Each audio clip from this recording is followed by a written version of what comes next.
Is there just kind of a sense maybe in the locker room that like some of the success you've had over the last week could prove to be your big breakthrough or kind of maybe a turning point for you guys for the rest of the season?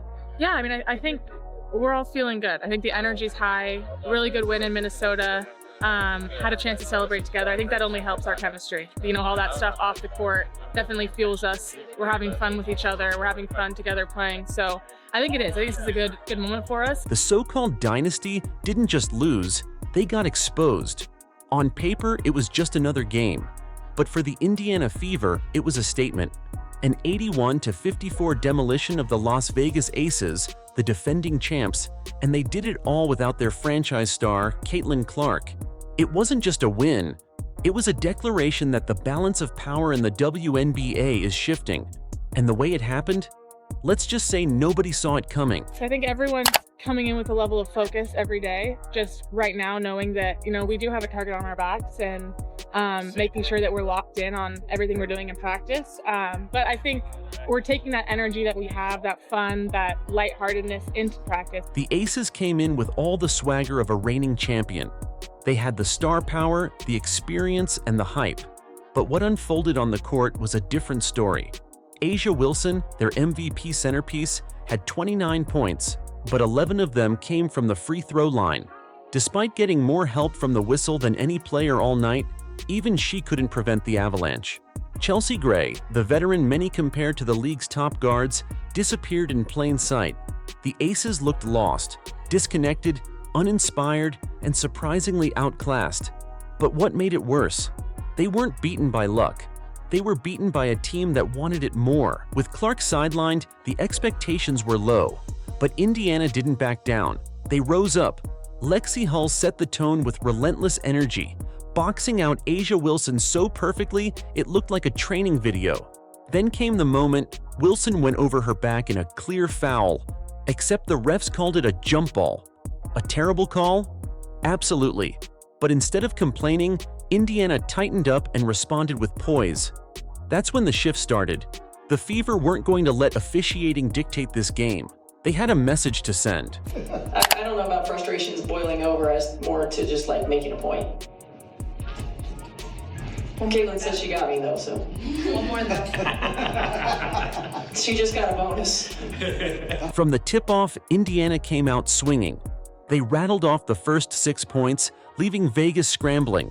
By the end of the first quarter, the scoreboard read 21-4. Vegas wasn't just trailing, they were stunned. Indiana played fast, precise, and fearless. Every possession looked like it had a purpose. And with each basket, the Fever's confidence grew while the Aces' belief began to crumble. But the real blow was coming in the second quarter, where history was about to be made. The second quarter wasn't just dominant, it was surgical. Indiana outscored Vegas 25-10. Let that sink in. The Fever shot a jaw-dropping 82% from the field, while the Aces barely hit 24%. In the paint, it was 6 for 6 versus 3 for 13. Vegas looked like they forgot how to play.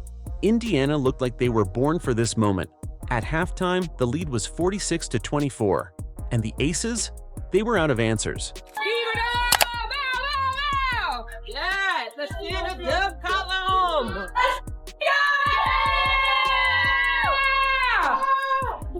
Great job. We held them to 26% from the floor. Nice.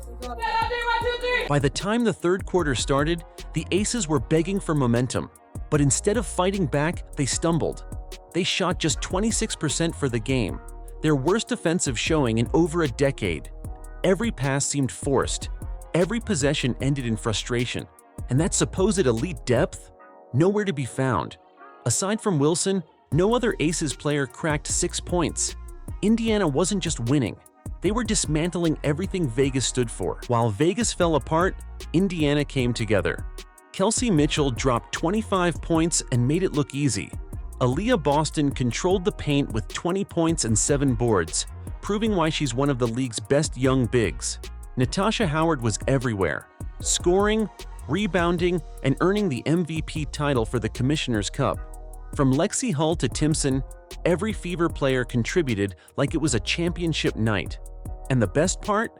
They did it with joy and chemistry you could feel through the screen. Guys, when did Indiana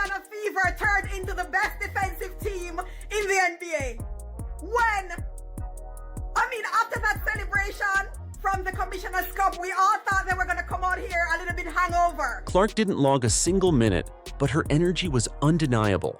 She was on her feet after every bucket, hyping her teammates, leading from the bench like a true captain.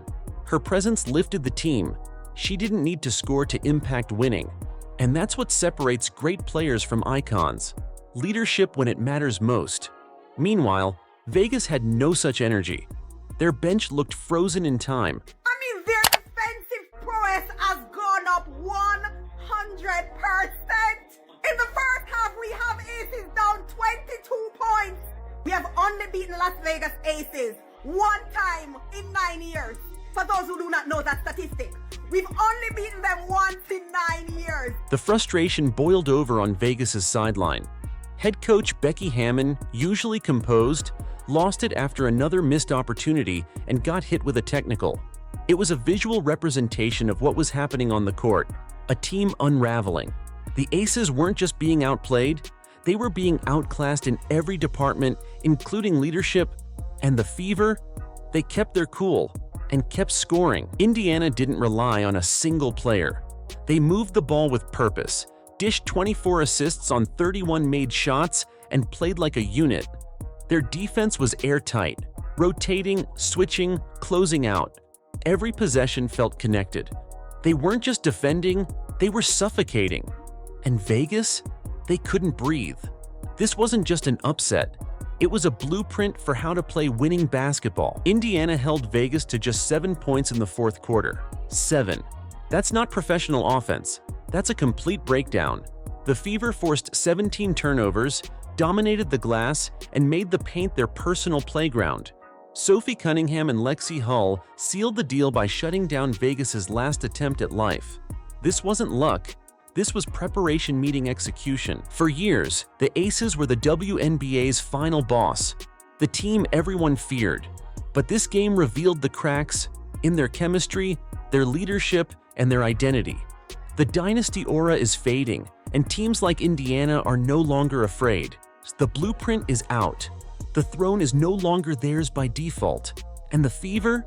They're coming for it with full force. This wasn't just a random hot night. This was a culmination of growth, belief, and culture. Indiana looks like a team on a mission. They're young, fearless, and most importantly, unselfish. Everyone touches the ball, everyone defends, and they celebrate each other like family. The WNBA isn't ready for what's coming next, because when Clark returns, the league might not know how to respond. Now imagine this same dominant performance, with Caitlin Clark on the floor. Her floor spacing, passing, and leadership on top of what we just witnessed? That's not just scary, that's championship caliber. And if this team can do this without her, what happens when she's back and healthy?